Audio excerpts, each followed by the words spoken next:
Sucesso é uma ciência. Do mesmo modo que você aprende física, que você aprende química, que você aprende biologia, você pode aprender a ser bem-sucedido, que é diferente de ter sucesso. Não é a mesma coisa. Você pode ter um jogador de futebol que tem muito sucesso jogando futebol, mas você vai ver a vida pessoal dele é toda comprometida, toda confusa. Então essa pessoa tem sucesso jogando futebol, mas não é uma pessoa bem-sucedida na vida.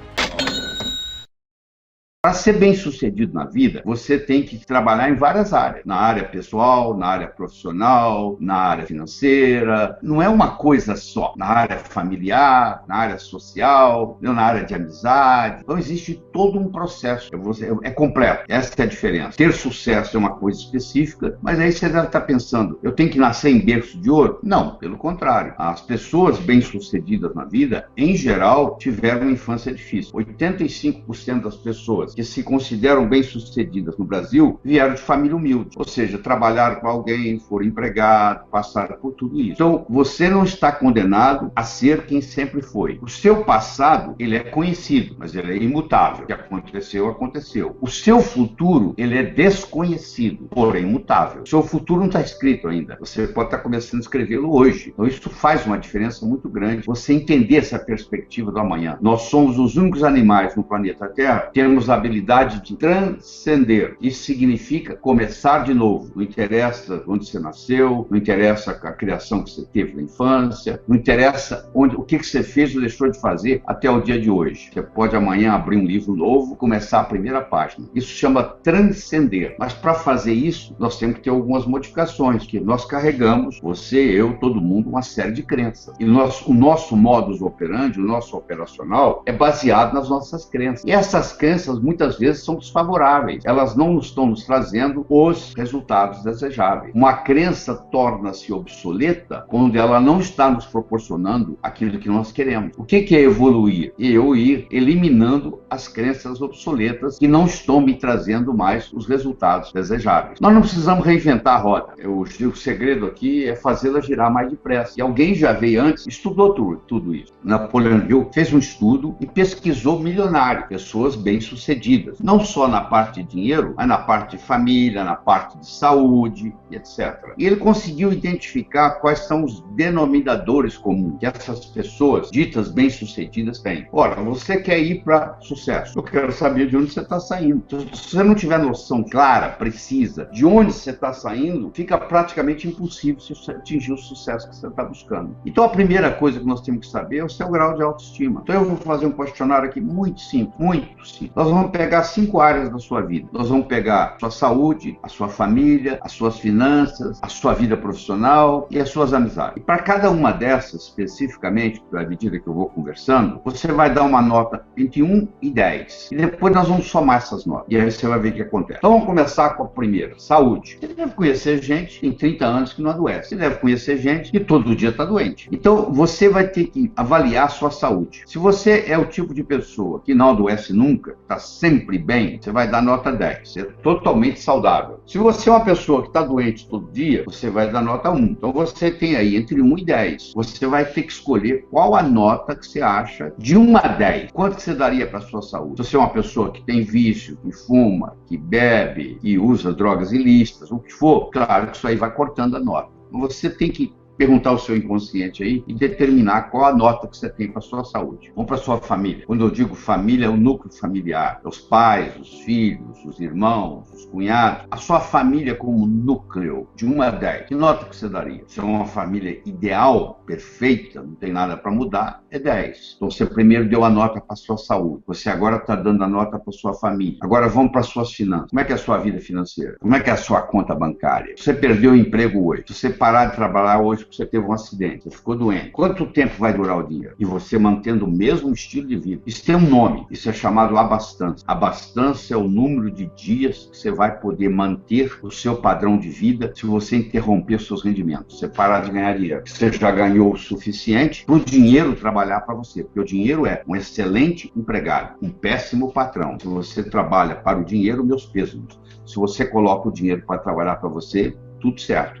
Que é isso que o dinheiro sabe fazer bem, trabalhar para você. Então, qual é a sua vida financeira? Você é o tipo de pessoa que pode ficar, não interessa o quanto que você viva, agora para frente, você vai ficar sem trabalhar e o que você tem, ou se acumulou, vai render o suficiente para manter o seu padrão de vida, nota 10. Se você está devendo, está gastando mais do que você está ganhando, ou até ganhando igual, você está pedalando igual a bicicleta que está pedalando, igual que você parar de pedalar, você cai, está ganhando e gastando, e não existe abastança, você vai dar uma nota perto de 1. Não sou eu que vou escolher essa nota, é você. Do mesmo jeito que escolheu uma para a saúde, escolheu uma para a família, agora você está escolhendo uma para a finança. Mas agora vamos para o seu trabalho, a sua vida profissional. Deixa eu fazer uma pergunta muito simples para você. Se você ganhasse amanhã $1 milhão na loteria, depois de amanhã, você ia continuar fazendo a mesma coisa profissionalmente que você faz, ou você ia mudar? Se você ganhando $1 milhão amanhã, depois de amanhã você estaria fazendo exatamente o mesmo, significa que você está em total congruência com a sua atividade profissional. Então aí você merece um 10. Agora, se você está contando os dias para a aposentadoria, isso significa que você não está satisfeito com o que você está fazendo. Aí você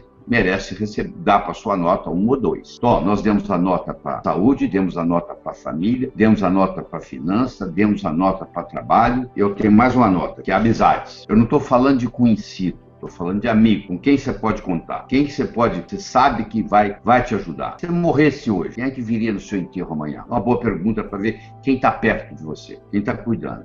Então, amizade, você tem duas coisas. Primeiro é a quantidade de amigos e segundo é a qualidade, a profundidade. Tá? Às vezes é muito mais importante você ter menos amigos e de qualidade melhor, mais profunda amizade. Então agora você tem uma nota para você, para sua saúde, para sua família, para suas finanças, para sua vida profissional e para sua amizade. Soma essas 5 notas, por favor. Só vou usar um exemplo aqui para lhe ajudar. Vamos supor que eu dei 7, somei 7 5 vezes, dá 35. Eu pego esse número e multiplico por 2, dá 70. Significa que eu estou operando o potencial da minha autoestima em 70%. Faz aí, vamos ver o que acontece. Soma essas 5 notas, faz o somatório, divide, ele multiplica por 2. Agora você sabe de onde você está saindo. Então vamos supor, se eu estou saindo de 70%, significa que eu estou usando 70% da minha autoestima. 70% do potencial da minha autoestima. Se agora eu pego esse potencial e aumento para 72, 73, vai fazer uma diferença absurda no resultado. Uma pequena diferença no desempenho traz uma tremenda diferença no resultado. Um cavalo que chega em primeiro lugar comparado com um cavalo que chega em segundo, a diferença é de nariz. Mas o primeiro vai ser lembrado para sempre e vai ganhar muito mais porque ganhou o prêmio. E o segundo, que é uma diferença de nariz, ninguém vai lembrar quem chegou em segundo. O sucesso é medido em milímetros e em frações de segundo. Uma pequena diferença em desempenho traz uma tremenda diferença em resultado. Se você comparar um indivíduo pobre, fracassado, um indivíduo milionário, bem-sucedido, eles levantam mais ou menos na mesma hora, eles vão dormir mais ou menos na mesma hora. Então você vê que não tem muita diferença entre um e outro, mas o que o outro está fazendo, pequenos detalhes feitos constantemente em pontos estratégicos, faz todo o diferencial. Aí você descobriu que você está, sei lá, operando 60% da sua autoestima. Aí você pergunta para mim assim, como é que eu faço para melhorar? Aí vem um ponto crucial. Eu vou te mostrar 3 coisas que você tem que fazer. A primeira coisa é você desenvolver uma capacidade de visualização. Não daquilo que você não quer, mas daquilo que você quer. Se você se concentra naquilo que você não quer, em vez de concentrar naquilo que você quer, é como se você estivesse dirigindo um carro olhando pelo retrovisor. Você sabe de onde você está vindo, mas você não sabe para onde você está indo. Então,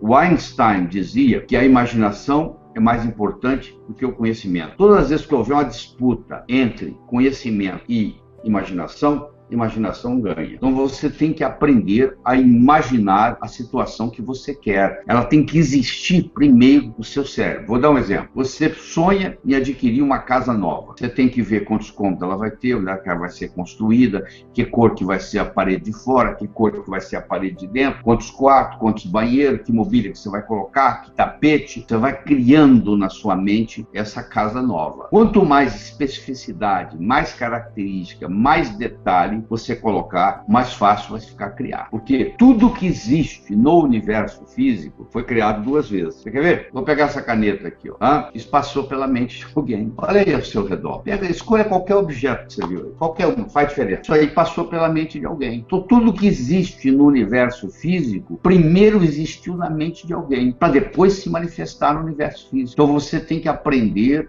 o processo da visualização. E é muito simples, é você fechar os olhos e concentrar naquilo que você quer, na sua área de saúde, na sua área de família, na sua área profissional, assim por diante, nas áreas mais importantes da sua vida. Você tem que aprender a visualizar. Isso é a primeira coisa. Mas não para aí. Você já percebeu que desde que eu comecei a falar para você, conversar com você, e dentro da sua cabeça aí tem um diálogo interno aí que está conversando com você o tempo todo? Muitas vezes coisas você concorda, muitas coisas, tem algumas coisas que você discorda. Existe uma conversa aí dentro da sua cabeça. Tem uma voz aí dentro da sua cabeça. Essa voz, você está perguntando que voz é essa aí. Então para escutá-la. Ela é uma voz amigável ou não? Você tem ela como amigo ou é uma pessoa que está te criticando? Pode ser a voz sua mesmo, pode ser a voz do seu pai, pode ser a voz da sua mãe, mas existe aí dentro um diálogo interno que faz uma diferença enorme na sua vida. Você nunca deixou de fazer nada porque o seu braço doeu, porque a sua cabeça doeu. Você deixou de fazer alguma coisa porque entre o seu ouvido direito e o seu ouvido esquerdo surgiu uma voz para o outro. Então o diálogo interno, que diálogo você tem? Então quando aparece um diálogo negativo, você tem que falar cancela, cancela, cancela. Deixa eu te falar mais uma coisa. O modo como você carrega o seu corpo. Qual é a sua postura? Vai para um shopping aí na sua cidade e fica observando as pessoas passarem. Vai ter gente que vai passar com o pescoço ereto, olhando para o horizonte, né?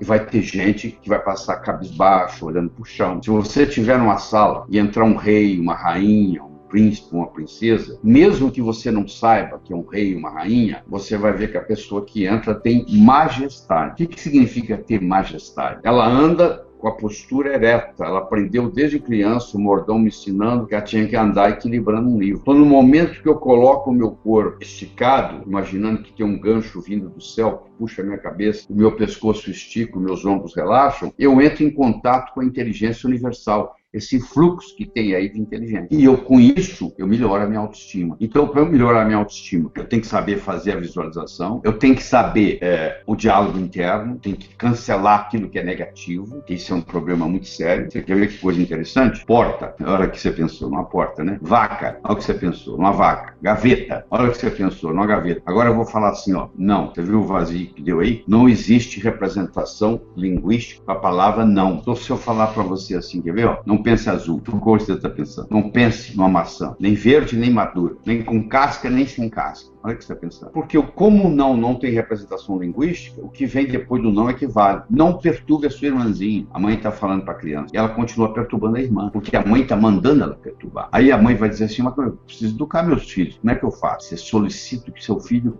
o que você quer dele, e não o que você não quer. O que você quer que a criança faça com a outra? Que trate ela bem. Então você fala assim, trate bem a sua irmãzinha. Você tem que expressar o que você quer e não o que você não quer. E isso funciona também o diálogo interno. Nós somos julgados na vida por 4 coisas. O que você faz, sua aparência, o que você diz, como você diz o que você diz. Você pode ir numa festa, você começa a conversar com alguém, você pode marcar no relógio, menos de 5, 10 minutos, um pergunta para o outro assim, o que você faz na vida? O modo como você responde faz toda a diferença. Eu posso ter 2 pedreiros colocando tijolo. Eu chego para o primeiro pedreiro e pergunto, o que você faz na vida? Ele diz, eu sou pedreiro. Eu coloco um tijolo em cima do outro. E você? Eu também sou pedreiro. Estou construindo o Maracanã, que é o maior estádio de futebol do mundo, e vai ficar aqui para a posteridade.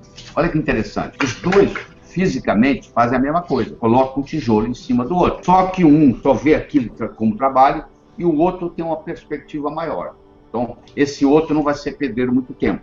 Logo, logo, ele vai ser um construtor. Segundo, você é julgado pelo que você diz. Você é julgado pela sua aparência. Você quer jogar no Flamengo? Não apareça lá com o uniforme do Fluminense. Você quer servir exército? Não apareça lá com o uniforme da Marinha. Então, você tem que estar adequadamente vestido para a ocasião. Se eu vou dar aula de sucesso, você tem que estar vestido para o sucesso. Entendeu? Então, você pode estar assistindo aí de jeans, do jeito que você quiser. De bermuda. Eu não. Eu estou aqui dando aula sobre sucesso. Então, eu estou com o uniforme do sucesso aqui para você. Então, a aparência é muito importante. Você é julgado pela sua aparência. Você é julgado pelo que você diz. Enquanto você não disse nada, ninguém sabe se você é inteligente ou deixa de ser. No momento que você falou e falou besteira, não tem jeito de voltar atrás. Uma flecha lançada, ela não retorna mais. Foi lançada. Uma palavra falada, ela não pertence mais a você. Ela foi lançada para o mundo. Então, se você não está certo do que você vai falar, morda a língua. Cuidado como você fala. E não é só o que você diz, é como você diz o que você diz. Dois indivíduos podem falar a mesma coisa e a repercussão ser totalmente diferente. Tem uma frase que diz assim, ó, o cantor é mais importante do que a canção. Se você é fã do Roberto Carlos, ele tem uma canção que toca o seu coração, aquela mesma canção cantada por um cantor que você não gosta, não vai ter o mesmo impacto em você. Então você vê que não é só o que você está dizendo, é quem está dizendo o quê? Como que a pessoa diz o que ela diz. Isso faz a diferença. Pois é, você não faz um bolo só com farinha, nem só com manteiga, nem só com ovo. Claro que a manteiga é importante, o ovo é importante, é necessário, mas não é suficiente. O bolo do sucesso que nós estamos fazendo esta noite, ele tem 6 ingredientes. O primeiro ingrediente é a autoestima, o segundo é a comunicação, e agora vem metas, vem atitude, vem trabalho, e vem a ambição. Quando você coloca esses 6 ingredientes juntos, com paciência e persistência, que são as características do profissional e que o amador não tem. O amador quer tudo para ontem. Só que a natureza não funciona assim. O amanhecer só vem depois da noite toda ter passado. Você planta uma semente, no dia seguinte ela não é uma planta. Ela continua sendo uma semente, começando o seu processo de germinação, mas continua sendo uma semente. Então eu tenho que entender e no caminho certo, e tem que dar tempo para que isso ocorra. Porque muitas vezes a pessoa desiste antes da coisa acontecer. Por isso que a paciência e a persistência, Roma não foi construída em um dia, fundamental. Eu queria conversar com você agora sobre meta. Então, primeiro nós vamos aprender a transformar um sonho numa meta e depois nós vamos aprender a transformar uma meta em realidade. Como é que eu transformo um sonho numa meta? Eu transformo um sonho numa meta colocando uma data. Tudo aquilo que você colocou na categoria de algum dia não vai acontecer. Sabe aquele livro empoeirado que você tem na prateleira da sua casa? Você disse que algum dia você vai lê-lo? Tem 4 anos que você comprou, ele está lá. Porque não existe algum dia no calendário. O cérebro te obedece. Você diz assim, tá bom, o dia que algum dia chegar a gente vai fazer isso. Mas não tem algum dia no calendário, nunca vai acontecer. Então, no momento que eu coloco uma data, faz toda a diferença. Você tem que aprender a pôr data nos seus sonhos. No momento que você coloca a data no sonho, ele deixa de ser sonho e passa a ser meta. E o universo começa a conspirar a seu favor. Mas aí você transformou o sonho na meta. Mas você precisa transformar a meta em realidade, que é outra história. Você não pode parar só na meta. Primeiro eu quero dizer para você que a importância da meta não é necessariamente atingi-la, mas colocar você em movimento. Porque, quem sabe, alguma coisa mais importante vai ocorrer nesse caminho. Você quer ver? Vou te provar.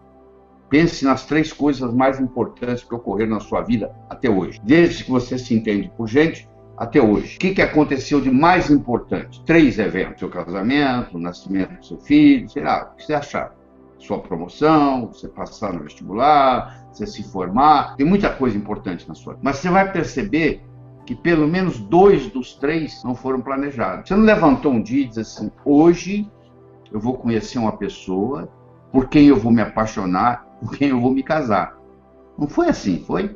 Você foi em algum lugar, se apaixonou, se casou. E esse trabalho que você tem aí? Você é empregado de uma empresa, você levantou um dia e disse, hoje eu vou me empregar nessa empresa. Não, você viu um anúncio, alguém te convidou, você foi fazer uma entrevista, levou o currículo, foi aprovado, você está contratado. Olha que interessante. Eu tenho que ter metas para me colocar em movimento, mas eu tenho que estar com a mente preparada para coisas melhores. Né? Porque pode ser que outras oportunidades, mais importantes que aquela que você está focando, vão surgir na sua vida. Você tem que ter essa flexibilidade. E essa meta, ela não pode ser uma coisa só. Tem que haver diversificação. Não ponha todos os seus ovos numa mesma cesta. Alguém vem, carrega a cesta, você fica sem ovos. Então você tem como profissão mãe, que é a profissão mais nobre que tem no planeta Terra. Ser mãe. E você se dedica integralmente a ser mãe. Olha qual o risco que você está correndo de ser só mãe. Um dia, seus filhos vão crescer, vão embora. A gente cria filho para o mundo. Eles não ficam com a gente. Eles vão cuidar da vida deles.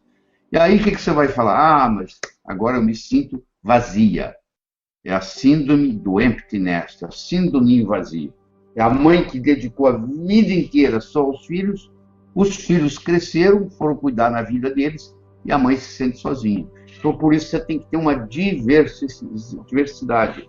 Você tem que ter uma meta financeira, você tem que ter uma meta profissional, você tem que ter uma meta social, você tem que ter uma meta familiar, você tem que ter uma meta de saúde. O que adianta eu ganhar muito e me infartar aos 40 anos? Não vale a pena, eu não vou levar nada para o túmulo, caixão não tem gaveta, mortalha não tem bolsa. O que adianta eu ganhar esse dinheiro todo e ir embora e não aproveitar? Então eu tenho que ter metas de lazer, eu tenho que diversificar minhas metas. Isso é muito importante você colocar isso. E essa meta tem que ser relembrada. Ela não é só no dia 31 de dezembro que você pensa nela e está tudo resolvido. Não, você tem que relembrá-la todo dia. Os orientais pegam um boneco chamado Daruma, não sei se você conhece, e pintam o olho do boneco. Pinta o olho direito do boneco. E aí fica faltando pintar o olho esquerdo. E coloca aquele em cima da mesa. Aquele boneco representa uma meta, comprar uma casa nova. Então, toda vez que ele olha para aquele boneco, mesmo que seja com a visão periférica, sem estar concentrado, aquilo é um lembrete. Ó, você falou que vai comprar uma casa nova. E aí, quando ele compra a casa nova, ele vai lá e pinta o outro olho do boneco. Se você vai entrar numa casa de um oriental, você vai ver que existem vários darumas na sala, muitos com os 2 olhos pintados e alguns com o olho só pintado. Porque a meta, ela tem que ser relembrada. Ela tem que ser sua. Por que você vai estudar medicina? Porque o papai gosta. Então fala para o seu pai fazer o vestibular. Você tem que fazer uma coisa sua. Já é difícil nadar contra a correnteza. Imagine com a pedra no pescoço. Se você está fazendo algo porque a sua vovó, ou seu papai, ou a sua mamãe quer, isso aí não funciona. A meta tem que ser sua, só sua. Tá? Você tem que satisfazer você. Você veio aqui para viver a sua vida. Você e seus pais são pessoas diferentes, com vidas separadas.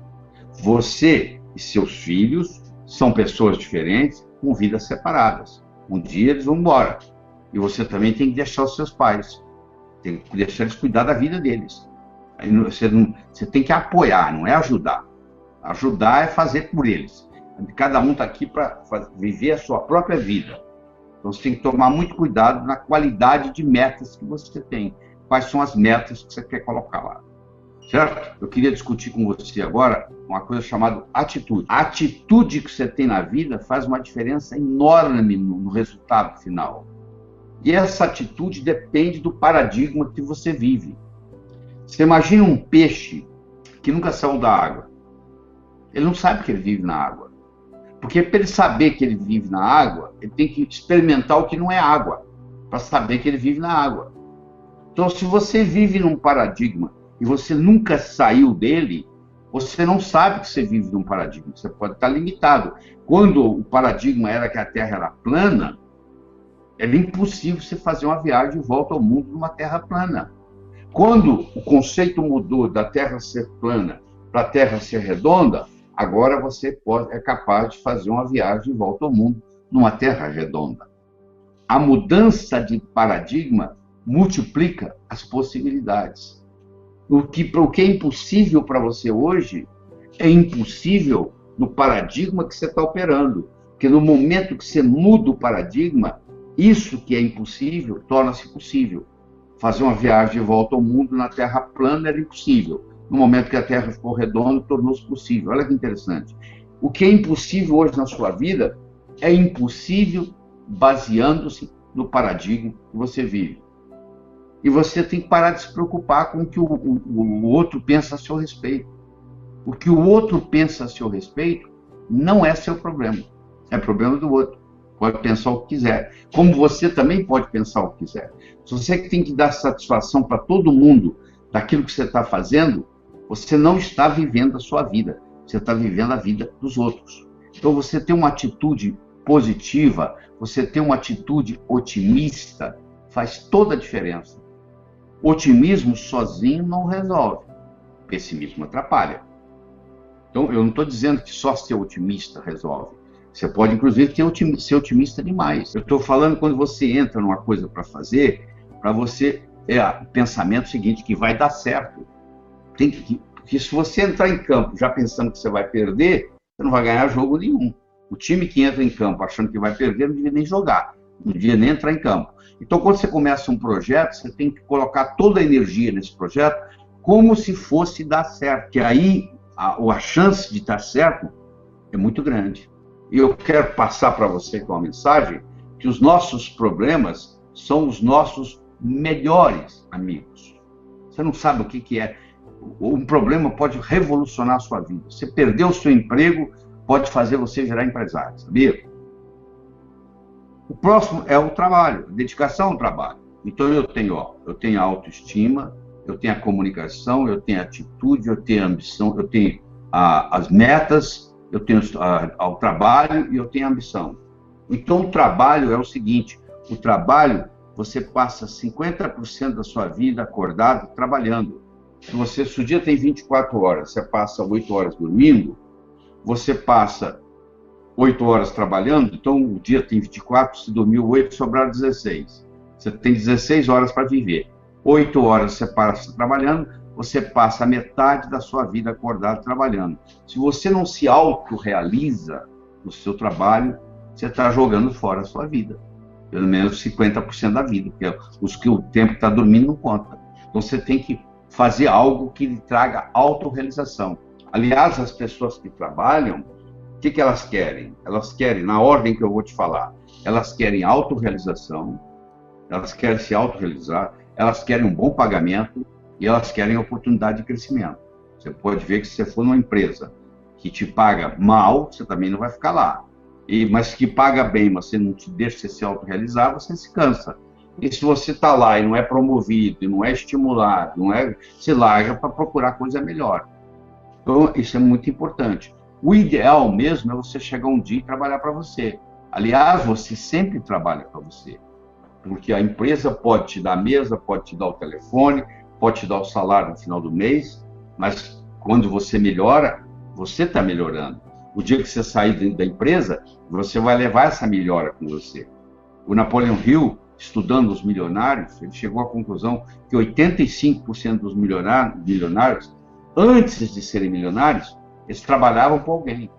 Só que eles trabalhavam com a seguinte atitude: eles trabalhavam como se a empresa fosse deles, eles faziam render como se fosse deles, eles gastavam como se fosse deles, eles administravam a empresa como se fosse deles. O dia que eles abriram a deles, eles sabiam o que é ser dono de empresa. O que a maioria dos funcionários faz? Eu sou apenas um empregado aqui, eu não vou me esforçar. O dia que eu tiver a minha, aí sim. Só que perdeu a oportunidade nesse período de aprender a ser dono de empresa. Então, você está sempre trabalhando para você. Falta só uma coisa, ambição. Lembra o japonês, Kaizen. A palavra Kaizen, no Japão, significa melhora contínua. Hoje melhor do que ontem, amanhã melhor que hoje. A palavra Kaizen pegou o Japão em 1945, Hiroshima, Nagasaki, tudo destruído, 40% do Japão destruído. Hoje ele está entre as 5 melhores países do mundo per capita. Você tem uma ideia. Quer dizer, de 40% destruído entre os 5 melhores do mundo per capita, trazido por uma filosofia chamada Kaizen. Sempre melhorar, melhora contínua. Você diz para mim assim, eu não quero mais nada na vida. Eu digo, então está na hora de você morrer, porque você está aqui para aprender. Aliás, quando você morrer, quando você transcender, quando você mudar o seu endereço cósmico, e quando você chegar lá do outro lado, eles vão te fazer 3 perguntas. A primeira pergunta é a seguinte: o que você aprendeu lá? Isso aqui é uma escola, nós estamos aprendendo. A segunda pergunta é: como que a sua passagem pelo planeta Terra fez um lugar melhor para aqueles que virão depois de você? E terceiro, mais importante de tudo, eles vão lhe perguntar: você custou mais do que contribuiu ou você contribuiu mais do que custou?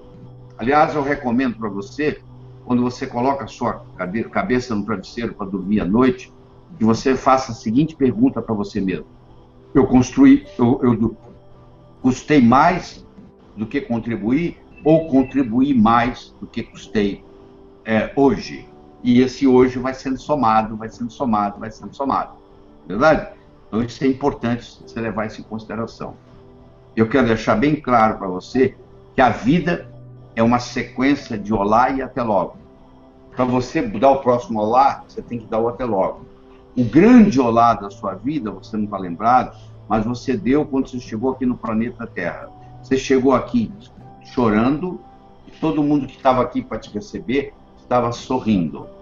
Eu espero que quando você morrer, quando você transcender, quando você mudar seu endereço cósmico, aconteça exatamente o contrário.